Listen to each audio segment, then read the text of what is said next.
Welcome to this month's Connect and Reflect webinar. Tonight, we are going to start getting ready for the holidays. We've got one more week until, one more week until Thanksgiving. So tonight, well, let me start by actually just introducing myself. That would be a good place. So my name's Jasmin. I have been part of the NODCC since 2018, I think was my first conference. And as of this year, for those of you at the conference this year, you will hopefully have met me, and I'm now on the board of directors, and super excited to be getting to do even more with the organization. Tonight, we have a few people that have wonderfully volunteered and offered to share some of their tips for kind of managing emotions and stress over the holidays. And so I'm going to let each of them introduce themselves, but we've got a parent and we've got two adults with a disorder of the corpus callosum. So hopefully we can kind of get a balance of some things for parents and how you can help your kiddos, and also for our adults, hopefully provide you with some tools to help manage some of the stress. Who wants to go ahead and introduce themselves first? I guess pick on you. Go for it. I'll go.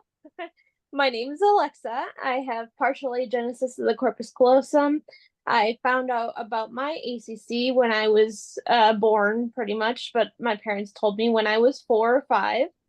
And other than that, I'm really excited to be here, and I'm from Michigan.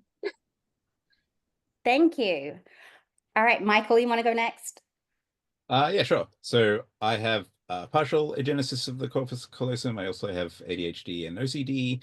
I found out when I was 19 about my corpus callosum issue.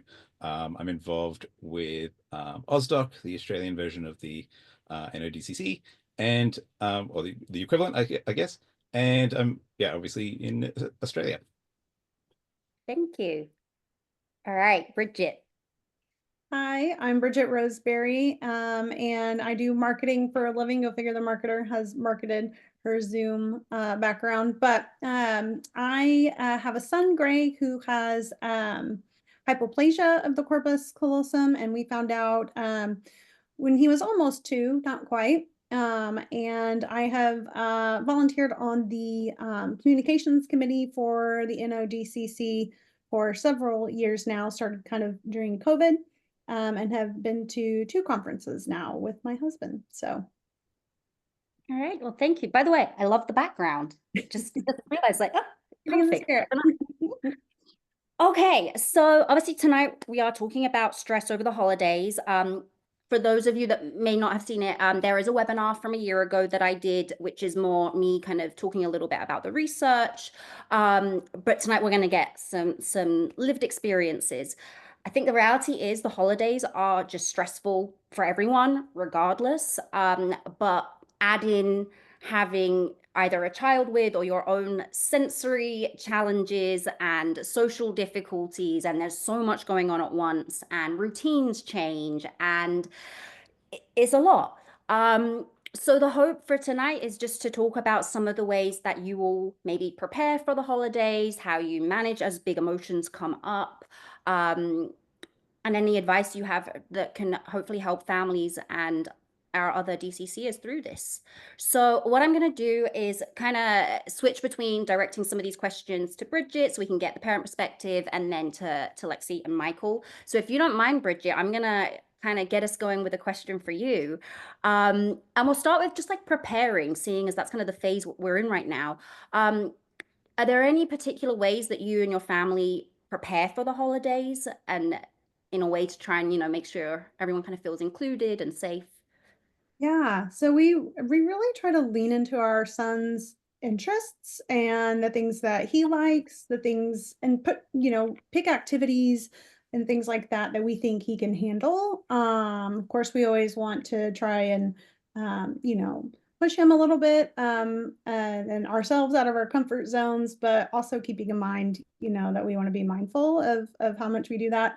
And then really kind of working on him, he's 7, so working with him on some functional communication, so he can advocate for himself during the holidays, because that can get a little difficult with family members that he doesn't see very often, and they're excited to see him and they just want to hug him. And so, working on stop or things like that, so he can feel as comfortable as possible kind of during this busy season.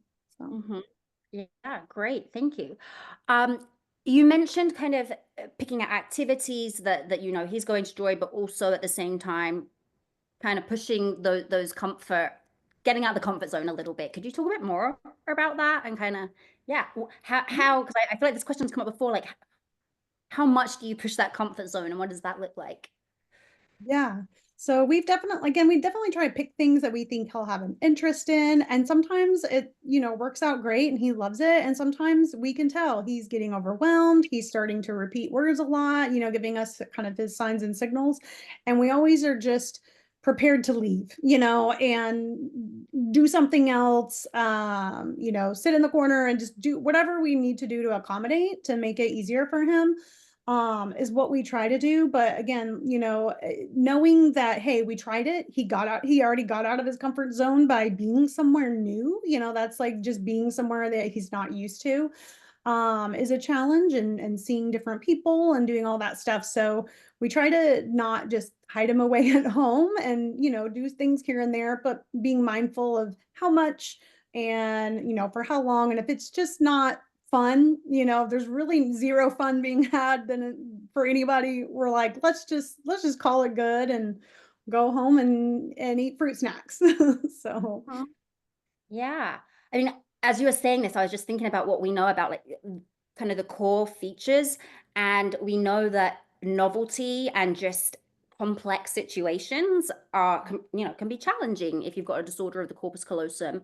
And so, yeah, just showing up and being in a new place with a lot of people requiring a lot of social interactions is going to be tough. And I really like that you made the point, you're not just going to hide away and not do this. It's important for him. It's important for your family to be able to still go out and just knowing what is the limit and when do you say enough is enough. So, yeah, thank you.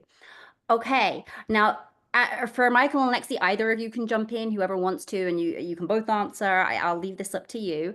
So my first question for you guys is similar. How do you prepare yourself just emotionally and mentally for the holidays? Who would like to go first? I was gonna say you can go first, Lexi, if you like. So I guess for me is always knowing the plan. And when there's a direction that we're not really going in, that's when I get the most nervous. So like as soon as I know what's happening, I usually cope with it pretty well. But if I'm like going into a room and things like that and something like changes immediately, then I need to take a break. Mm-hmm. Really. So setting realistic expectations, I would say, for the holidays of what traditions we're doing, what events we're having, and then you can kind of make it fun. Like, this year we're doing this, and that year we're doing that, and that sort of thing. So at least knowing the plan, I would say, is really helpful for me. Mm-hmm. Yeah, thank you. Excellent. Michael? I can't help but notice my answer is kind of the same. So I'm doing Christmas at my house this year, and we're doing it over 3 different days because I've got different families that don't hang out together, and that might be an answer for a question later is how do we manage difficult family situations? Well, don't do what I do, which is do 3 different Christmases. But I have a run sheet of everything that's like happening and who's coming and what I need to do for them, so that I know what's going on, which is basically what Lexi said. I need to know what's going on and where the stuff is and what to do, just so that things go a bit smoother and all that sort of stuff. And of course, the other thing is I'm planning that now. I'm one of those people that are like, oh, you can't put your Christmas decorations up until December, and but like I'm already planning what we're doing for Christmas, and we're already getting the house ready. So that's, getting prepared earlier is a big thing. And talking to the community in general of adults out there. We basically have this conversation every year. What do we do to cope with this time? People have that expectation that it's going to be a bit rough. There's going to be a lot going on. So making things easier on themselves in the lead up, because they know that there's going to be, emotional or sensory experiences that are going to be overwhelming. So if they can make other parts of their life easier, then that can help. So prepping meals in advance or getting takeout and not worrying about that sort of what you might normally do, just so that that's something you don't have to think about, so you can focus on the things that you don't have that control over with these sorts of events. Because it's often you've got your work breakup party, or your all these other things happening, your whatever hobbies you might do, other communities. So there's usually like multiple events in the lead up to some of these bigger things that we've got to do. So it's this whole period of life that we know is coming up, and we can prepare for it a little bit. So Yeah, that's a great point. Like, it's not just like those specific days. It's like well over a month of so many things, and life is still going in that time. yeah. But it sounds like a key thing here is just preparation and knowing what to expect and knowing what the plan is and taking time to do that. And you also made a point that I really liked, because I think, we've got some of our adults on this, or who might watch this, who, maybe are spending it, by themselves or with friends, and I have got to make some of those decisions versus being with family who are doing all of that for you. And I think that's a really good point. Christmas can look different for everyone, Thanksgiving can look different for everyone. Maybe you order, like, maybe you don't worry about cooking, like, whatever it needs to be for you. So yeah, thank you for pointing that out. Okay, let me go to another question. I piggyback on something you said. I also think having a check-in with a friend or a family member, seeing how they're doing to prevent loneliness, is a big thing for us ACCers who like to, stay in our own little bubble sometimes. So Yeah, that's a thing too. it's such a tough time of year. People can start to feel lonely, and then we have this odd tendency when we feel lonely to sometimes just withdraw more. And so I think reaching out and flexibility, say, like just expecting the changes, just preparing ahead of time, like we were saying. Well, in a little bit, we can talk a bit more about how to manage some of the emotions that come up when things don't go as planned. But first, I'm going to come back to Bridget. So my question, no, I jump in anytime. This is your webinar. So, all right. So my next question: what strategies, Bridget, have you found most effective in helping your child's kind of sensory or emotional needs during this time?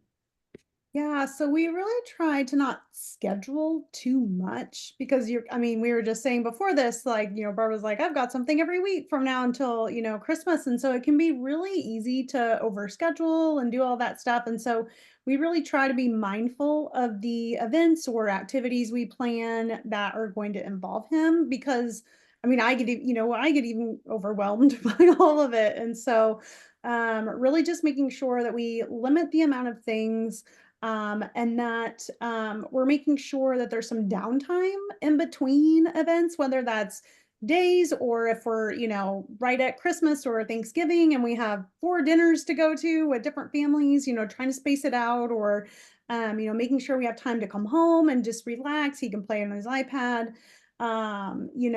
Just try not to pack too much in and too close together, so he gets that kind of relax, desensitize to everything, and can kind of come back center. So yeah, it seems like time to recharge in between is needed. Great. Okay. Let's see. I think Lexi and Michael, I'll come back to you. What, again, similar kind of question, what strategies help you both and kind of navigate sensory overload that comes with Christmas and these like there's lights, there's music, there's lots of people. It's a lot. So how do you kind of manage some of that and just stressful situations over the holidays? So I would say for myself, distraction and taking breaks are my best friend. Because you're trying to process a whole lot during that time, and it can become overwhelming. So like creating a game with the whole family or things like that, or involving yourself into something where you're doing a task and that's all you're doing, then you're able to kind of redirect. And with my own ADHD, that is very helpful. Mm-hmm. Mm-hmm. There's like taking a moment to be mindful is what I'm hearing you say. Yeah, take a moment to be mindful. Yeah. Yeah, absolutely. I was just going to ask Lexi, are there any, you mentioned like playing games with family or something. Are there any particular games that you like playing that help with this? I would say Heads Up is a fun one that we all can play together, because it's actually kind of funny. I have videos of past like games that we have done, because it records your family doing stuff, and it is the best memory to come back on, because you could just see your family having fun and things like that. And what you just said, that's the point of the holidays, right? We want to Yeah. create memories. So yeah, I Mhm. love that. Thanks for sharing. All right, Michael. Yeah, so for Christmas is like the one that we're about to have. I can think about like just the fact that I don't have to go anywhere because everyone's coming to me. As much as that means I'm doing more in one way, it means I don't have to worry about factoring in travel. So I can look at the bright side. And the big thing for us, because my wife can get overwhelmed as well, is that we tag team and communicate with each other and swap jobs, so that we can have breaks from, if one's in the kitchen and the other one's hanging out with the nieces and nephews or whatever, we can you can easily get like a bit overdoing either of those jobs, or a bit overburdened, all that sort of thing. So switching it up can certainly um, help last the whole day. And just knowing, and this comes back to knowing what the plan is, knowing that there's like going to be times to have a breather at certain times in the day when there's a lull. So knowing that that's the time that we can do that sort of thing. But talking to others, adults out there, that sense of like going to see their family and like feeling like they can't escape from all the the socializing is such a big thing, because escaping is the big strategy when you're getting overwhelmed, and it's not the best strategy, but you always want to have like that as like your backup plan. So sometimes people will say, oh, like I know a place I can go in my mom's house or whatever where no one can find me, so I can just like have a chill out for a bit. But there's something to be said about like all the bright lights and all this sort of thing, like in terms of, yeah, you're gonna have like Christmas lights on your Christmas tree, for example, but do we also have to have like the big lights on, or can we just have like a bit of mood lighting, that sort of thing? We can think about that sort of stuff, just to modulate the whole totality of the sensory experience. Yeah, I think that's a good point of like there's an in between, and you can have your lights, and maybe they don't need to be the bright, flashy, multiple colored ones with, yeah. I have a question for you, because so I agree with you. It's super nice when people come to you and you don't have to have that added component of traveling. But the nice thing about traveling somewhere is when it gets overwhelming, you can leave. If you're hosting, you don't have the option. So do you have a plan in place, or what, maybe you and your wife have a system for this? If you need to escape, but it's your own home, do you have a plan for how you're gonna manage that? Well, my wife's really good at this. She'll just disappear if she wants to. But I think for me, like changing the the setting is kind of like escaping. So so it's summertime in Australia for Christmas. So we have a pool and all the kids are in the pool doing whatever game. And so like doing that for a bit, and make like having an adult around so that the kids don't drown is a bit of a vibe for the pool activities, of course. So like I can do that for a bit, and then if I'm a bit over that, I'll go, back in the kitchen or something. So like that's kind of my version of an escape, is like changing it up. But or our cats hate it when people are over, so they have found a place to escape, so we can always go and check on them, and that can be our excuse for escaping or something like that. There's definitely, and I think people get so wrapped up in what they're doing, so it's not like they're going to notice that you're not there. They're going to notice that things aren't getting done, like the lunch isn't served or something like that. So as long as you, you know you're communicating, or I'm communicating with the family, with my wife in particular, about getting the stuff done, somebody escaping for a bit of quiet time is not going to go noticed. And of course, it shouldn't matter, if we have family that understand us and all that sort of thing. Yeah, that is actually a nice segue into some questions related to that. I will just give you a heads up. I'm in Iowa and we got snow today, first day of the year, and I just got the notification, your internet connection is unstable. Yay. So if it goes wonky, you know why, but hopefully we're going to be good. Okay, so on that topic, and I think I'll bring this back to Bridget for a second. How do you handle situations where maybe family or friends don't fully understand your child's needs or behaviors, or how do you navigate that? Yeah, I think for the most part, our family is really understanding, is really encouraging, and wants to support us and our son as much as they can. But there are times, where they just want to grab Gray and hug him, and he's like, gives you that mom like help. And so we really try to kindly educate them, and and if we have to step in and say, hey, I don't think Gray wants a hug right now, like, or again, teaching him ways to advocate for himself too, to tell them to stop, or encouraging people to ask for a hug or a kiss, and if he doesn't want to, then try again later. But we really try to just really educate and be kind, and then empower Gray as much as possible to be able to advocate for himself. But yeah, our family's been pretty good. There's just those few that just want to hug when he's just not quite ready. So Thank you. I'm gonna just same question, Michael and Lexi, both of you. I can let me know if in fact, let me just read it again so that just in case. Hold on, where we go again. So yeah. Oh, there we go. How do you handle situations where family or friends might not fully understand your needs? Do you want to go first, Lexi? Yeah, you can go. Oh no, you go.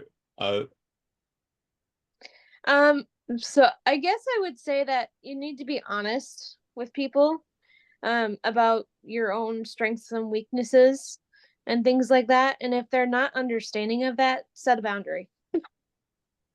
And that kind of thing. How do you do that, or what does that look like for you? I would say, obviously, like, not immediately setting a boundary. I would advocate first, and if they don't respect it, then I would set a boundary. Yeah, so I would say a boundary would be, for me, like, I actually haven't come across this, so Michael, but my family is pretty understanding of my needs and that sort of thing. So it's very interesting, this question, but the best advice I probably would know of is that. So Michael, have you ever came across this? Yeah, so I'm personally particularly bad at setting boundaries, particularly with my family, who yeah, just want certain outcomes and want me to be a certain way and want the best for me. So for them, that means me being as normal as possible. And when I'm not like everyone else, they point out that I need to be doing a better job of that. So not great at setting personal boundaries for myself, but certainly when I'm hanging out with other groups, I can be a bit more of like my authentic self, and also just sort of take a little bit of a backseat and kind of watch what the vibes are, how people interact, how people do their, like I'm thinking about, the first time I went to my wife's family for their Christmas thing, like just seeing how they go, because they do things very differently. Well, not very differently, but differently. So just like, yeah, not getting involved in everything and then getting myself into situations where I've done the wrong thing because I'm not matching the vibe of everyone else, just sort of like being on the periphery. And I felt like that was appropriate to do because it's as I'm married into the family, but I'm not like the main character of that family, so I don't need to be getting myself into that sort of situation. But I think it's worth pointing out, when I've talked to other adults about this issue, it comes up naturally one way or another, because Christmas time is such a big thing that happens in our calendars. We have some adults that are really good at setting boundaries, and I wonder if part of that is to do with the other family members that are receiving that, and then other adults that could talk about their whole lifetime they've tried to set boundaries and not be able to have they feel like they're not Have their respected kids because and things like that. I was trying to get there, but it took a minute. It took a minute. Yeah, so that you yes set those boundaries, and whether or not they're met and other people are going to be responsive is something else. Yeah. yeah so for those people that they often talk about how Christmas is a hard time for them because they feel obligated to hang out with their family, and they feel obligated to go through this time that they're not going to enjoy because they can't, not necessarily that they can't voice their needs. Um, uh, Maybe that is the issue, but certainly they feel like the receiving end isn't paying any attention to their concerns. And I see some questions in the chat that Absolutely. remind I me was of going to this, say, because relevant. one of the big things is if you have sensory issues for food and dietary requirements and you're going somewhere, I like, for me, like it's a bit different because I'm a vegetarian, so that just means I have chosen to not. I don't have a dietary requirement. I just choose to be a good or bad person depending on your opinion of vegetarians. And so if you like, that means I can bring food to the event, because that's a common thing to do in Australia anyways. Like if you're invited somewhere, you bring food. And if there's nothing for me to eat, that's on me because I'm choosing to be a vegetarian. But if you have like sensory issues and you've said, hey, I can't eat these certain foods, some of the people in our community have great difficulty with that, getting that message across, and some not so much. So whether that's an option, I don't know if that's a social faux pas in these kind of things, like bringing your own food that is to share for everyone, but it's food that that you can eat some of. And then I don't know, like for me personally, it's I don't know if there is a polite way to say, hey, I have like this particular dietary requirement, other than just saying like, um, you know, but a good host should ask you so that you don't have to just saying that from a host's perspective, like you shouldn't need to say because I should have already asked you. Um, and yeah, just I think it's probably, this brings me back to like a big thing for the Australian community, ACC community. We try and really like, we do have some people that are adults that are lonely out there because they don't go and see their family because of some issues there, or they don't get invited to places because they might not have a lot of friends. So this is a really important time for us in the community to reach out to those people, because this is a big part of it too, is that they, you know, there are people that are isolated and they're seeing on their social media feed everyone's going out and doing all this stuff, and they're not, because for whatever reason that there might be. So this is a really important time for us that can to reach out to those people and make those connections, and just you know, have a conversation, at least have a conversation with people, make sure that they you know, feel like they're not being forgotten by people that understand them. Yeah, thank you. I think I agree. Yeah, it's important. I think at this time of year in general, just keeping an eye on people and noticing signs of people maybe being a little bit low or potentially feeling lonely, and just checking in with people. So on that, a little bit of a different question, but I'm going to come back to Bridget. What signs do you look for to notice if your son is becoming overwhelmed or maybe emotional? Just, yeah. Yeah. You know, he'll start to repeat words a lot, or start to ask to leave a lot.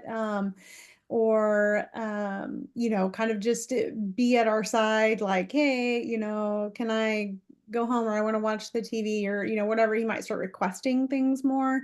And then if he starts to get really bad, you know, he might be dropping and, you know, kind of getting upset or that type of thing. And so we really try not to let it get to that point. But knowing kind of, okay, like he's probably had enough. Like, we've been here for a couple hours. Let's go home and be ready. We're always ready to leave and escape if we need to, depending on kind of how he's feeling. But he'll start to repeat words a lot and drop, and he just gets very visibly upset. So we try to look out for that stuff. And if he does, we start to try, and again, to some different strategies to help with that. Could you actually talk a little bit about then some of the strategies you do use, or how you kind of intervene? Yeah. So for Gray, he's a sensory seeker, although even sensory seekers can get sensory overwhelm. And so we definitely try to, you know, if it is kind of loud and crazy and a lot of people, and there's not a place in the room or in the house that he can kind of take a seat back, you know, be in the peripheral. Like Michael said, is, you know, we find a room, a quiet room that he can go to, or we go outside, you know, if it's quiet, or if we're able to. Sometimes he likes to be squeezed, his arms and his legs. And so we'll do that. We'll start squeezing him, or we have those little brushes, sensory brushes, and we'll brush, give him a chewy. I'll sing a lot to him, just kind of quiet and do all that. And if that helps and we can stay a little longer, then great. And if not, then yeah, the exit plan is enacted. So Yeah, thank you. You shared some really great ideas there. So yeah, I'm sure we've got some parents that will be happy to hear those ideas. Okay, coming back to you two. Let's see, where should we go next? I mean, we've kind of covered this, but I think maybe some of our adults might benefit from hearing a bit more on this. So how do you communicate your needs, and what advice would you give to others about advocating for themselves during this time? I know for myself, to be able to be understood or heard in an area where there's a lot of background noise and things like that, and it's really wild and chaotic in my family, because we're a lot of fun. I would say having a one-on-one conversation as separately, as opposed to asking things to the group in general, because the request wouldn't be heard. And then just, you know, advocating yourself, even if it's the smallest thing, like, you know, asking, may I do the dishes, or something like that. You know, is to show that you can do it and that kind of thing, and do it well and that sort of thing, if that makes sense. You just reminded me of something. I think we had like a Zoom with all of the adults around this time last year, and we spoke about some of your guys' strategies. And you reminded me of something when you said about washing the dishes. I think I'd asked you all, do yeah, how do you escape if you can't actually, if you're at home and you can't actually leave? And I think someone brought up like going into like asking to help with a task, like washing the dishes is you get to then get away from everyone for a little bit and just be like, I'm Mm, doing this. And I just thought I'd mm. bring that up as like another kind of escape. Yeah. Yeah. Yeah. Great idea. Oh, and be assertive as well. Yeah. I think you've brought up 2 points here of like with the advocacy, and I think it's the same with being assertive. It's okay to start small. These are hard skills. And I think, yeah, just asking for even something small or asserting yourself in a situation maybe with someone you feel safe with first. And Mhm. then you just Even like saying no. It's okay to say no to some things, you know? yeah. Like And I think, I don't want to hug right now. right. I was gonna say, I think the same goes with the question about managing foods you like and dislike. It Mhm. is completely appropriate to say, like, I'm sorry, I don't like this, or no, I don't want this. Yeah, that's okay. There's an opportunity there to practice that. Okay. We'll move on to Michael and then I'll come back. There's another question here that we can, and people feel free to add questions to the chat. I'm kind of half keeping an eye on it as we go, so you can drop them in there. But yeah, Michael. So we're talking about advocating for ourselves, and I'm thinking about how bad I am at that and how I'm a bit of a pushover. But one of the big things for me is seeing other people advocate for themselves and seeing how it's done. And then, so what, I, so that like, if you can see other people do it, like it's such a big deal. Seeing other people do anything is such a big deal to me because then I know what it looks like. So what Mhm. is different for what I might do compared to what I've seen in terms of people being assertive, because Lexi mentioned that and that's really important, but like what does that mean? What does that look like? To me, it means not making a big deal out of something, but also not over explaining yourself. Mm. Like, because I try and like babble on and like make a big like these are my reasons why, like it doesn't matter what your reasons are. Like you're asserting yourself, I don't want to do this thing or I can't have this thing, and that's the end of the conversation. um and so that might be what asserting yourself looks like, is not like, because you kind of lose a little bit of power in the conversation the more like, oh, I have to explain myself, so I'm going to keep, and then there's all of these points that like people can just pull apart or whatever, but there is no points to my justification. There's no justification. It's just a thing that I need, and I'm going to be assertive and just say I don't want to do whatever the thing is, or I can't do the thing. Um, and I think it depends on a little bit of the social context, whether you can make light of it by making a joke. I think that depends on where you are and who you're with. Um, but I think taking a step back from that, it's sort of like, um, you know, you want the respect of your family. You want them to think that you're capable of doing things, and you want to agree with them and do what they want you to do because you want them to love you or whatever. But like, so taking those sort of emotions and thoughts and wants and thinking about them, and then putting them up against like, what would it mean for me to be my authentic self and have my needs met by not doing these things that I can't deal with, and like, let's balance those needs against what I think I need to do to get my family to respect me, or whatever the case is.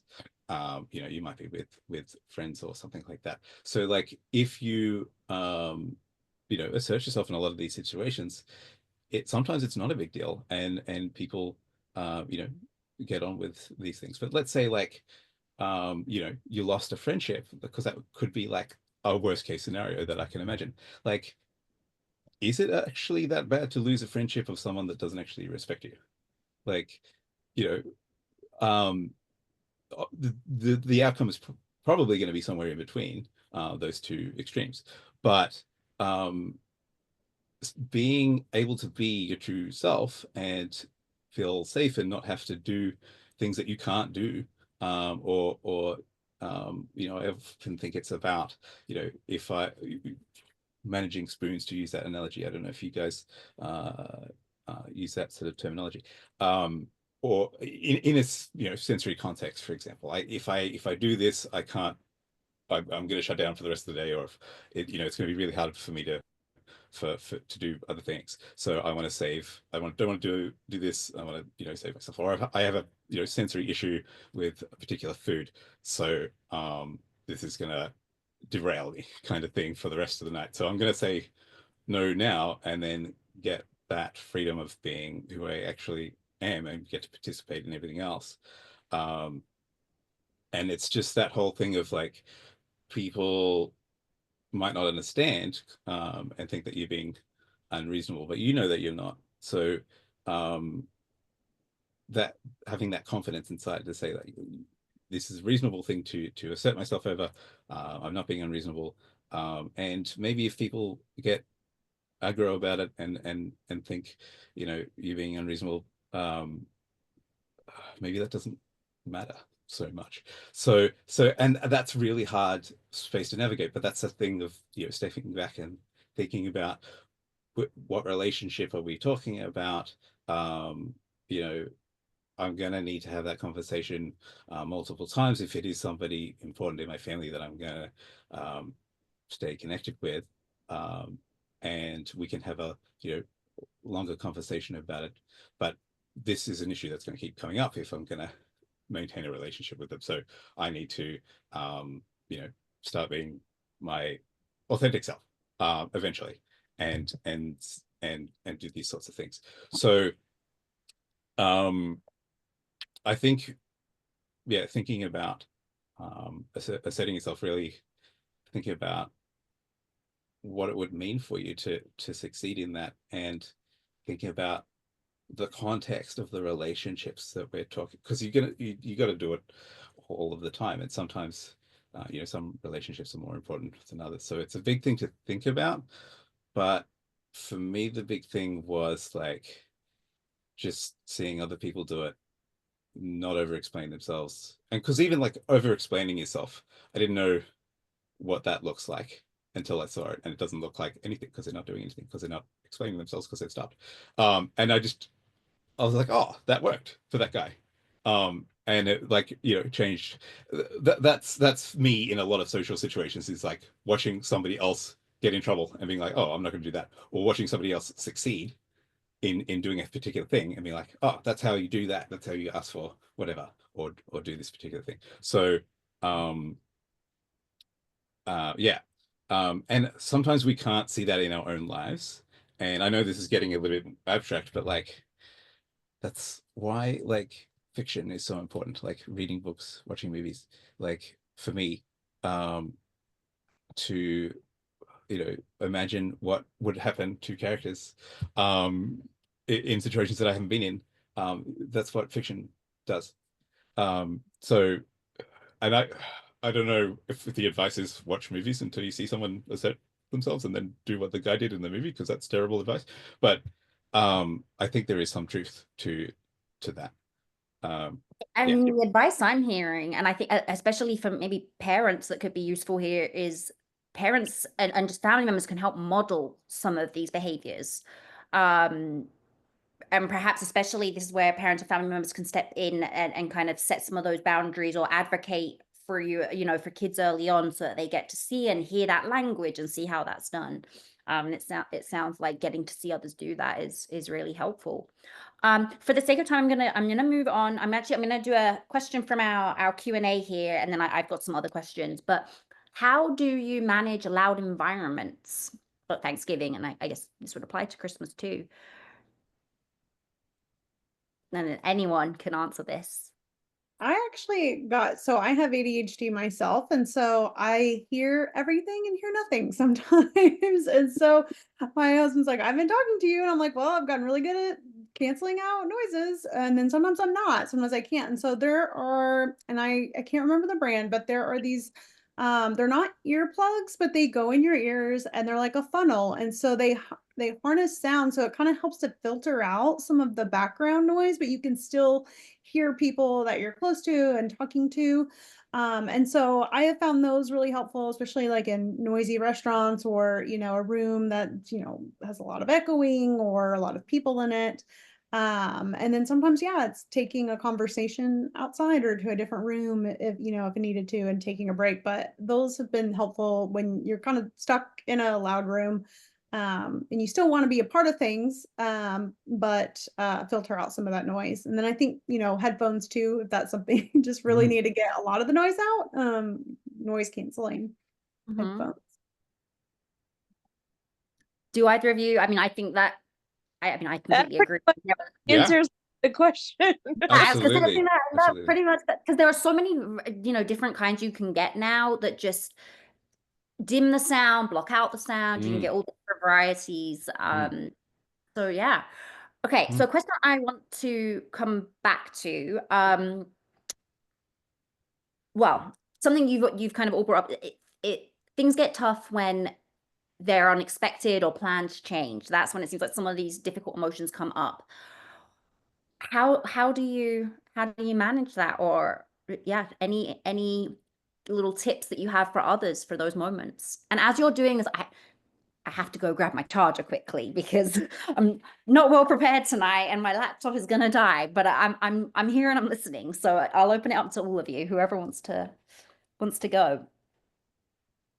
I think this is probably like antithetical to the question, but like planning for there to be things that are unexpected is a good idea for someone like me and many of us who need a plan. So that's if I'm making a schedule for how things are going to go, I used to have like a spreadsheet of a schedule of like my life in like half-hour allotments, and then like allocations of like how much time I'm going to spend on each thing.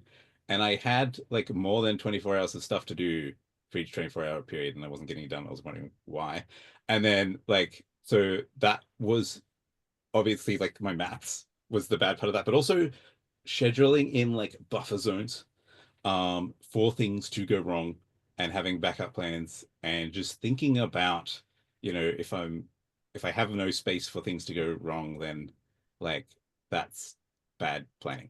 So planning for what might be those unexpected things and thinking about it just as a thought exercise for one thing, but then also having an allowance for that, and then knowing that that could happen, and that could be overwhelm in terms of fatigue, and maybe even on a sensory level, is giving yourself slack. So doing things to conserve your energy so that you've saved energy up. And then, like before, I was talking about like ordering out instead of like your normal routine, so that you don't have to think about, that's an unhealthy example of like, conserving energy by not following your normal routine so that you've got energy later in the week. But it could be other things that you're doing to make sure that you're not going to be overwhelmed. So taking control of the things that you can control, so that you've got spare energy and space in your mind. You made a point that I completely agree with. And seeing as you guys have all announced it, I also have ADHD. And I love that you said about kind of planning. I guess the point I want to make is like, I will now, if I know that there's an event coming up that, yeah, it's going to be overwhelming and it's going to be a lot, maybe the day before that, I don't interact with another human being. I will have what I call no human days, where I'm just like, this is me kind of, it's not recharging, it's the opposite. I guess I'm like charging myself for what's coming. And it sounds like you're kind of getting at that too, of just like preparing for that and kind of preserving some of that energy. And I think it's a great idea. Anyone else want to answer that question of just, I guess the other piece of this I want to get at is, in those moments when you do feel, plans change, there are some difficult emotions because your brain is going to take time to adjust to that. And in the meantime, it can be uncomfortable. Do you have things you do to kind of just help regulate the emotions during that moment? I would say redirection is a good option. Because then you can focus on something else other than what you're, feeling in the moment.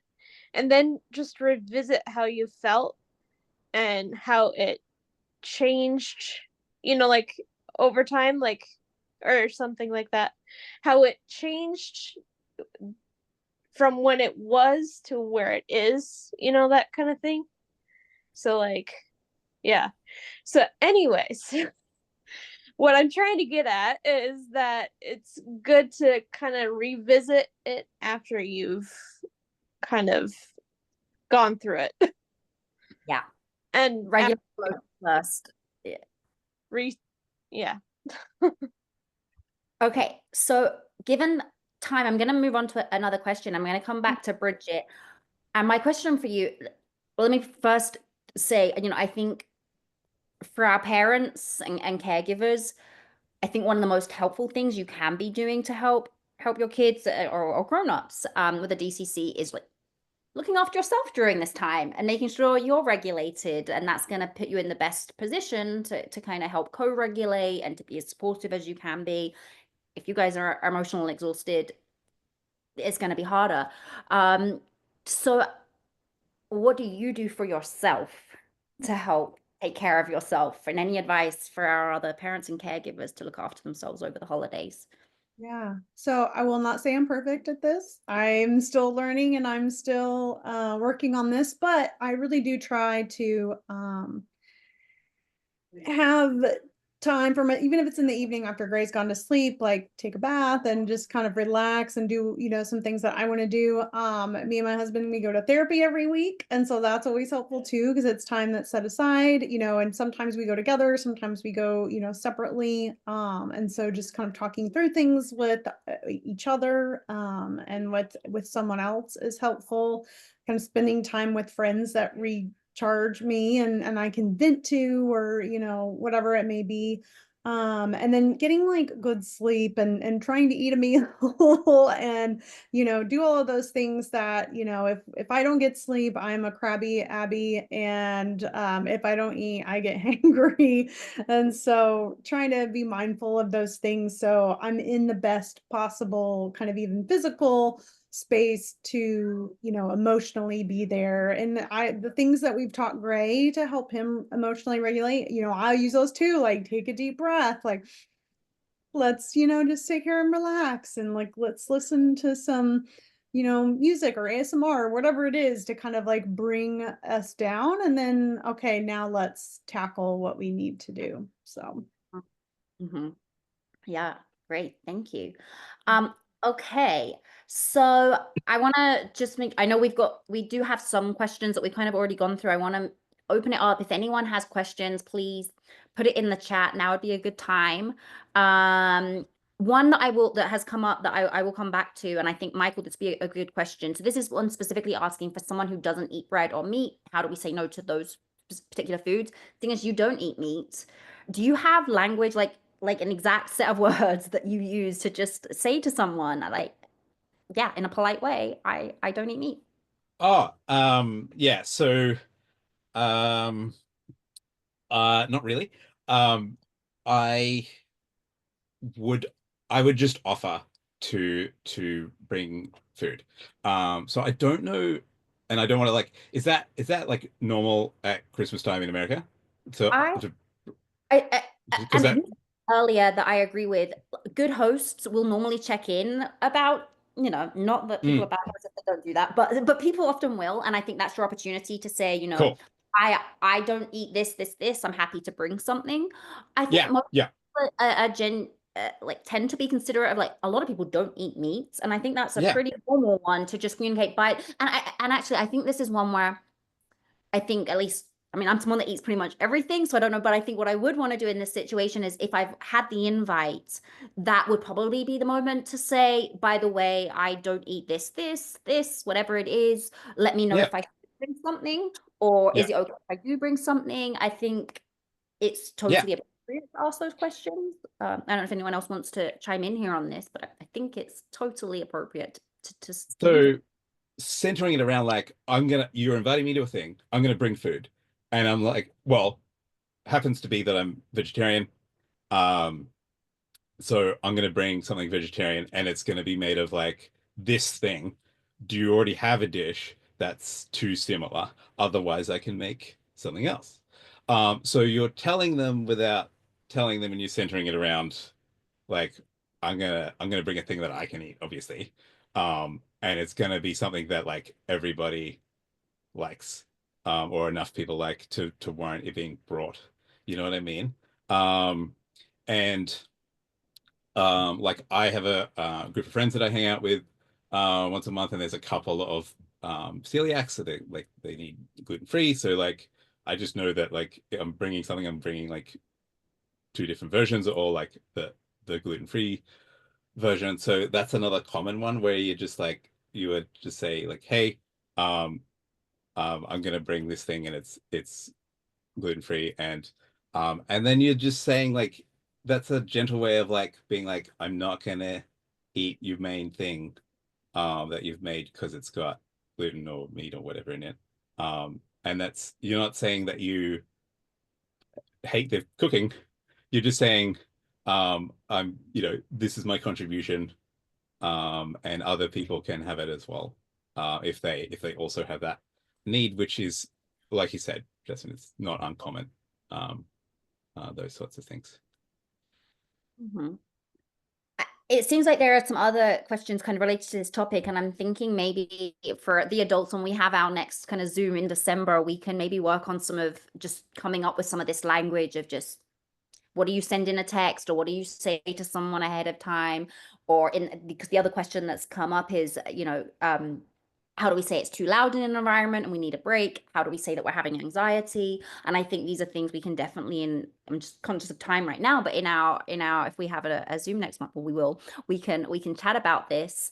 I mean, I'm gonna just to address this question a little bit. I think this is totally, again, another moment where it's appropriate to say, I'm feeling a little bit overwhelmed right now. I'm gonna go on a walk, or I think we also, when we had this Zoom last year, spoke about maybe it's okay at that point just to say, I'm gonna play a game on my phone for 10 minutes, or I'll do that sometimes. I'm just gonna go play a game of solitaire because I just need to like block everything else out for a minute.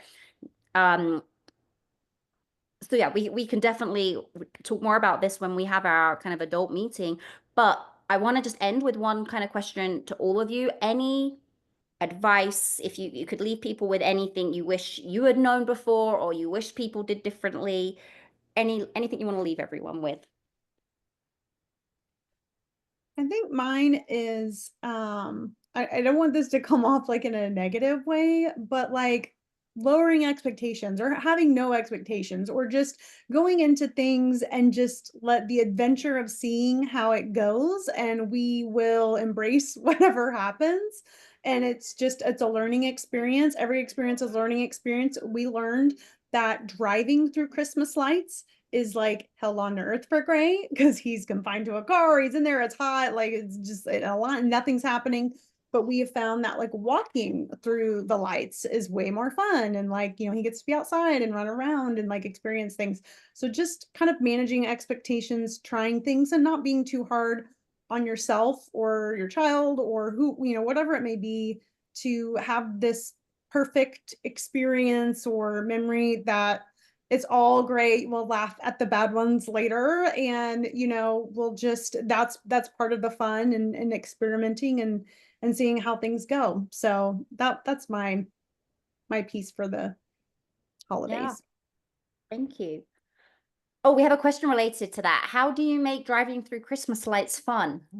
We haven't found the secret. I mean, rolling down the windows, letting the sunroof back, maybe, but really, honestly, we've gotten to the point where there's a lot of them where you can walk through parts of them. And so, maybe we drive through a little bit and, have hot chocolate or snacks in the car really work for our son. We let him have the iPad. and trying to make it as fun as possible, but he really loves like getting out and walking around. So, you know, we're going to try and really focus on that because that's the part for him that's fun. So we don't have to drive through, we'll just walk through. Great. Okay. Lexi or Michael, whoever wants to go. Michael. Yeah, so I think to reiterate Bridget's point, it is a time where we need to just have a little bit of flexibility, and so factor that in and be prepared to go with the flow.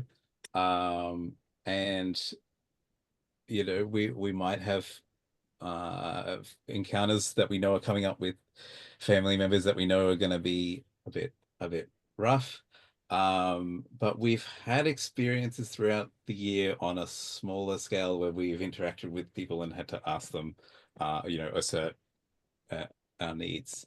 And I think this is just a, you know, it's a scale up. It's a little bit of a bigger event. So it's not so big and scary. It's not that different from other parts of our life. It's just perhaps the size of the event and you know, the importance of it being with our loved ones. So just yeah, I think thinking about how we do have some of those skills already to different degrees of making sure that we can cope with this thing, and we're going to have a bit of flexibility, but also you know, things might go wrong, and this is a chance for us to you know, try and assert to our loved ones that we have particular wants and needs, and maybe things don't go well, but there'll be chances in the future for us to have another conversation about it. And if we, you know, if it rubs people the wrong way, then we can, for one thing, learn from that experience, but also, you know, maybe the thing that we learn is that that person doesn't respect us as much as maybe they should, and then that's, you know, that's on them and not on us. So you know, it's a learning experience. We're gonna go with the flow, and I think, you know, don't worry about you know, having something perfect, because that's gonna weigh on us and be a drain on our energy and our thought processes. There's only so many things I can hold in my mind. If I want something to be perfect, I've got to drop a few other things. So that's not making it easy on myself. So That's like being yeah. kind and compassionate to yourself. Yes. Yes. Yeah. I would say protect your peace. You know, if you need to take a break, take a break. If you need to self-regulate, self-regulate. And I would say go with the flow, like they have said, and yeah, have fun as much as you can. Yeah, great last point. Yeah, I think just remembering that this is a time to create happy memories. Reality is it's going to be challenging at times. Like the goal of this talk was not to like fix everything and take away your stress. Like there will be stress, but learning to just go with that and yeah, be gentle with yourself, parents, caregivers, all of you. Yeah, and be compassionate, and hopefully everyone has wonderful holidays. I really enjoyed getting to talk to you all tonight. So thank you so much for taking time to share. And yeah, happy holidays, everyone.